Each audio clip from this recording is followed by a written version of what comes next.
Hello दोस्तों, किस्सा गोई में आपका स्वागत है। आज हम गोदान उपन्यास में चल रही कहानी का अगला भाग पढ़ेंगे, यानी कि भाग 9। और अगर आपने अभी पीछे की कहानी को नहीं पढ़ा है, तो आप मेरे चैनल पर जाकर भाग 1 से भाग 8 तक सुन सकते हैं। तभी आपको समझ में आएगा कि कहानी कैसे कैसे आगे बढ़ रही है। तो आइए सुनते हैं कि आज की कहानी क्या है। गोदान में आज क्या होने वाला है। जेठ की उदास और गर्म संध्या सिमरी की सड़कों और गलियों में पानी के छिड़काव से शीतल और प्रसन्न हो रही थी। मंडप के चारों तरफ फूलों और पौधों के गमले सजा दिए गए थे और बिजली के पंखे चल रहे थे।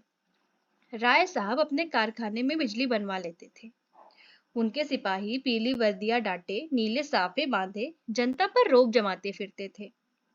नौकर उजले कुर्ते पहने और केसरी पाग बांधे मेहमानों और मुखियों का आदर सत्कार कर रहे थे। उसी वक्त एक मोटर सिंह द्वार के सामने आकर रुकी और उनमें से 3 महानुभाव उतरे।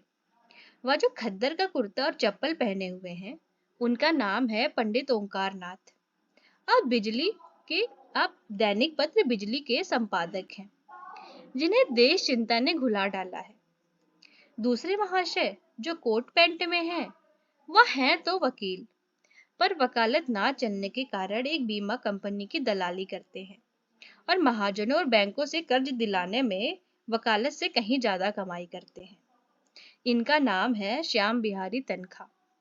और तीसरे सज्जन जो रेशमी अचकन और तंग पजामा पहने हुए हैं, मिस्टर बी मेहता, यूनिवर्सिटी में दर्शन शास्त्र के अध्यापक हैं। ये तीनों सज्जन राय साहब के सहपाठियों में हैं और शगुन में निमंत्रित हुए हैं। आज सारे इलाके के आसामी आएंगे और शगुन के रुपए भेंट करेंगे। रात को धनुष यज्ञ होगा और मेहमानों की दावत होगी। होरी ने शगुन के 5 रुपए दे दिए हैं और एक गुलाबी मिर्जाई पहन, गुलाबी पगड़ी बांधे, घुटनों तक काछनी काछे, हाथ में खुरपी लिए और मुख पर पाउडर लगवाए राजा जनक का माली बन गया है और गरुड़ से इतना फूल उठा है मानो यह सारा उत्सव उसी के पुरुषार्थ से हो रहा है। राय साहब ने मेहमानों का स्वागत किया। दोहरे बदन के ऊंचे आदमी थे, गठा हुआ शरीर, तेजस्वी चेहरा, ऊंचा माथा, गोरा रंग, जिस पर शरबती रेशमी चादर खूब खिल रही थी। पंडित ओंकार नाथ ने पूछा, आपकी कौन सा नाटक खेलने का विचार है? मेरे रस की वस्तु तो यही है। राय साहब ने तीनों सज्जनों को अपनी रावटी के सामने कुर्सियों पर बैठाते हुए कहा, पहले तो धनुष यज्ञ होगा, उसके बाद एक प्रहसन। नाटक कोई अच्छा ना मिला, कोई तो इतना लंबा शायद 5 घंटे में भी ना खत्म हो, और इतना मुश्किल कि शायद यहाँ एक व्यक्ति भी उसका अर्थ ना समझे। आखिर में मैंने स्वयं ही एक प्रहसन लिख डाला, जो 2 ही घंटे में पूरा हो जाएगा। ओंकार नाथ को राय साहब की रचना शक्ति में बहुत संदेह था। उनका ख्याल था, प्रतिभा तो गरीबी में ही चमकती है, दीपक की भांति, जो अंधेरे में ही अपना प्रकाश दिखाता है। उपेक्षा के साथ जिसे छिपाने की उन्होंने चेष्टा नहीं की, पंडित ओंकार नाथ ने मुंह फेर लिया। मिस्टर तनखा इन बेमतलब की बातों में ना पड़ना चाहते थे, फिर भी राय साहब को दिखा देना चाहते थे कि इस विषय में उन्हें कुछ बोलने का अधिकार है। बोले, नाटक कोई भी अच्छा हो सकता है, अगर उसके अभिनेता अच्छे हों। अच्छा से अच्छा नाटक बुरे अभिनेताओं के हाथ में पकड़कर बुरा हो सकता है। जब तक स्टेज पर शिक्षित अभिनेत्रियां नहीं आती, हमारी नाट्य कला का उद्धार नहीं हो सकता। अब की तो अपने काउंसिल में प्रश्नों की धूम मचा दी। मैं तो दावे के साथ कह सकता हूँ, किसी मेंबर का रिकॉर्ड इतना शानदार नहीं है। दर्शन के अध्यापक मिस्टर मेहता इस तारीफ को नहीं सहन कर सकते थे। विरोध तो करना चाहते थे, पर सिद्धांत की आड़ में ही उन्होंने हाल में एक पुस्तक कई साल के परिश्रम से लिखी थी। उसकी जितनी धूम होनी चाहिए थी, उसकी शतांश भी नहीं हुई। इससे बहुत दुखी थे। बोले, भाई मैं प्रश्नों का कायल नहीं, मैं चाहता हूँ हमारा जीवन हमारे सिद्धांतों के अनुकूल हो। आप किसानों के शुभेच्छु हैं, उन्हें तरह तरह की रियायत देना चाहते हैं, जमींदारों के अधिकार छीन लेना चाहते हैं, बल्कि उन्हें आप समाज का श्राप कहते हैं। फिर भी आप जमींदार हैं, वैसे ही जमींदार जैसे और हजारों जमींदार हैं। अगर आपकी धारणा है कि किसानों के साथ रियायत होनी चाहिए, तो पहले आप खुद शुरू करें। काश्तकारों को बगैर नजराने पट्टे लिख दें, बेगार बंद कर दें, इजाफा लगान को तिलांजलि दे दें, बराबर जमीन छोड़ दें। मुझे उन लोगों से जरा भी हमदर्दी नहीं है जो बातें तो करते हैं, पर रईसों का उतना ही विलास में, उतना ही स्वार्थ से भरा हुआ उनकी जिंदगी भी है। राय साहब को आघात पहुंचा। वकील साहब के माथे पर बल पड़ गए और संपादक जी के मुख में जैसे कालिख लग गई। वह खुद समष्टिवाद के पुजारी थे, पर सीधे घर में आग ना जलाना चाहते थे। तनखा ने राय साहब की वकालत की। मैं समझता हूँ राय साहब का अपने असामियों के साथ जितना अच्छा व्यवहार है, अगर सभी जमींदार वैसे ही हो जाए तो यह प्रश्न ही ना रहे। मेहता ने हथौड़ी की दूसरी चोट जमाई। मानता हूँ आपका अपने असामियों के साथ बहुत ही अच्छा बर्ताव है, मगर प्रश्न यह है कि उसमें स्वार्थ है या नहीं। इसका कारण क्या यह नहीं हो सकता कि मध्यम आंच में भोजन स्वादिष्ट पकता है?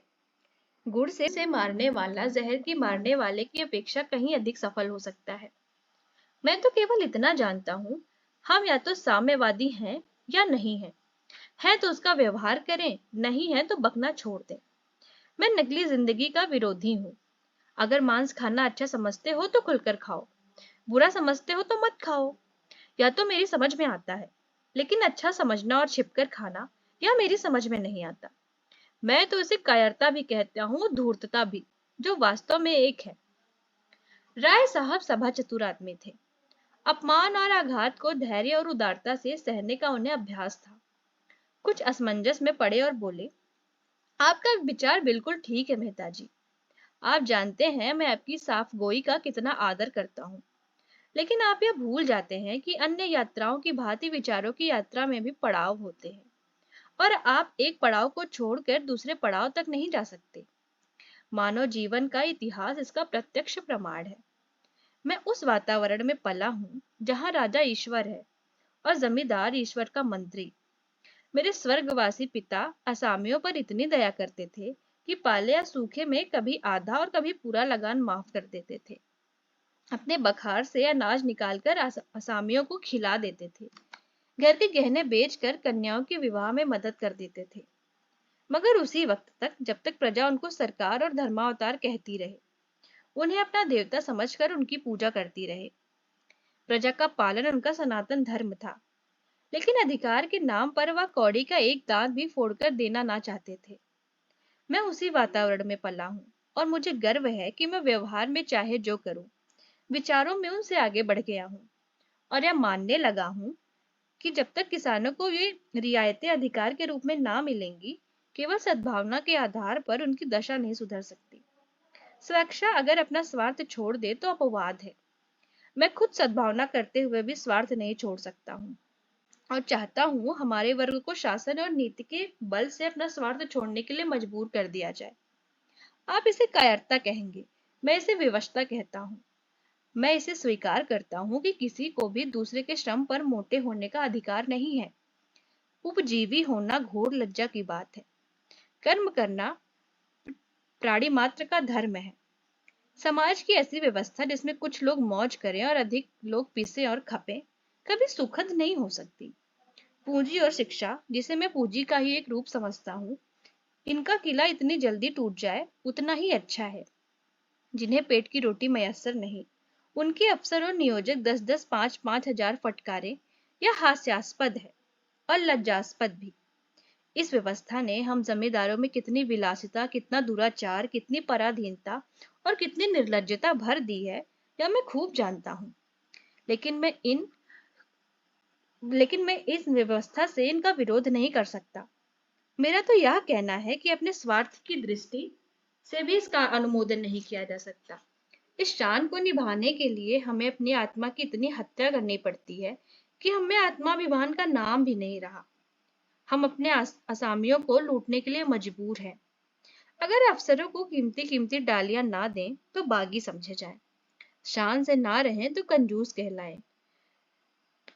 प्रगति की जरा सी आहट पाते ही हम कांप उठते हैं और अफसरों के पास फरियाद लेकर दौड़ते हैं कि हमारी रक्षा कीजिए। हमें अपने ऊपर विश्वास नहीं रहा, ना पुरुषार्थ ही रहा। बस हमारी दशा उन बच्चों की सी है जिन्हें चम्मच से दूध पिलाकर पाला जाता है, बाहर से मोटे, अंदर से दुर्बल, सत्वहीन और मोहताज। मेहता ने ताली बजाकर कहा, हियर हियर, आपकी जबान में जितनी बुद्धि है, काश उसकी काश उसकी आदि मस्तिष्क में भी होती। खेद यही है कि आप कुछ सब कुछ समझते हुए भी अपने विचारों को व्यवहार में नहीं लाते। ओंकार नाथ बोले, अकेला चना भाड़ नहीं फोड़ सकता मिस्टर मेहता।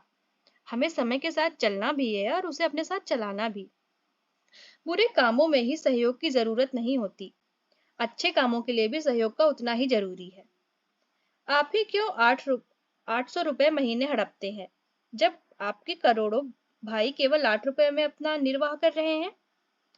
राय साहब ने ऊपरी खेद लेकिन भीतरी संतोष से संपादक जी की ओर देखा और बोले, व्यक्तिगत बातों पर आलोचना ना कीजिए संपादक जी, हम यहाँ समाज की व्यवस्था पर विचार कर रहे हैं।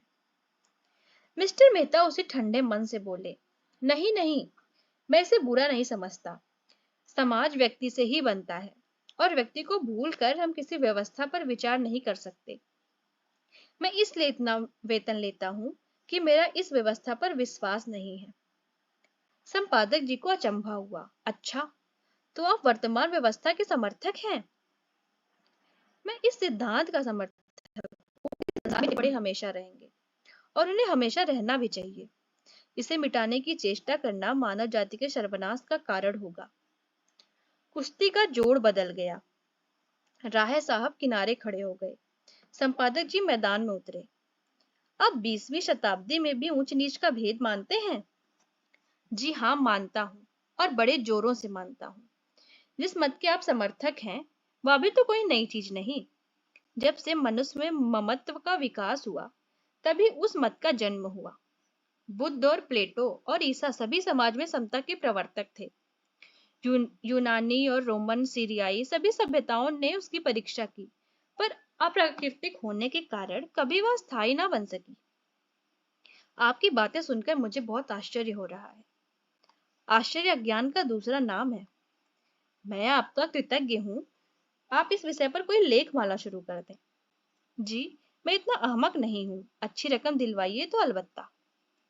आपने सिद्धांत ही ऐसा लिया है कि खुले खजाने से पब्लिक को लूट सकते हैं। मुझ में और आप में अंतर इतना ही है कि मैं जो कुछ मानता हूँ उस पर चलता हूँ। आप लोग जो मानते हैं करते कुछ हैं। धन को आप किसी अन्याय से बराबर फैला सकते हैं, लेकिन बुद्धि को, चरित्र को, रूप को, प्रतिभा को और बल को बराबर फैलाना आपकी शक्ति के बाहर है। छोटे बड़े का भेद केवल धन से ही तो नहीं होता। मैंने बड़े बड़े धन कुबेरों को भिक्षुकों के सामने घुटने टेकते देखा है, और आपने भी देखा होगा। रूप की चौखट पर बड़े बड़े महीप नाक रगड़ते हैं। यह क्या सामाजिक विषमता नहीं है? आप रूस की मिसाल देंगे। वहां इसके सिवाय और क्या है कि मिल के मालिक ने राज कर्मचारी का रूप ले लिया है।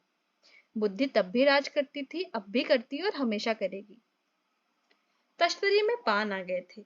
राय साहब ने मेहमानों को पान और इलायची देते हुए कहा, बुद्धि अगर स्वार्थ से मुक्त हो तो हमें उसकी प्रभुता मानने में कोई आपत्ति नहीं। समाजवाद का यही आदर्श है। हम साधु महात्माओं के सामने इसीलिए सिर झुकाते हैं कि उनमें त्याग का बल है।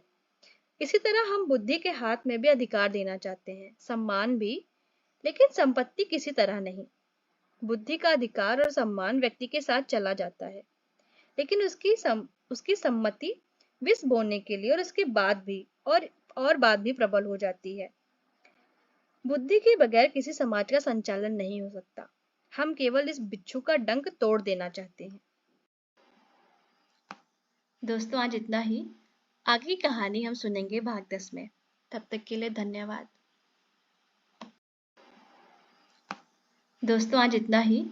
आगे की कहानी हम सुनेंगे भाग 10 में। तब तक के लिए धन्यवाद।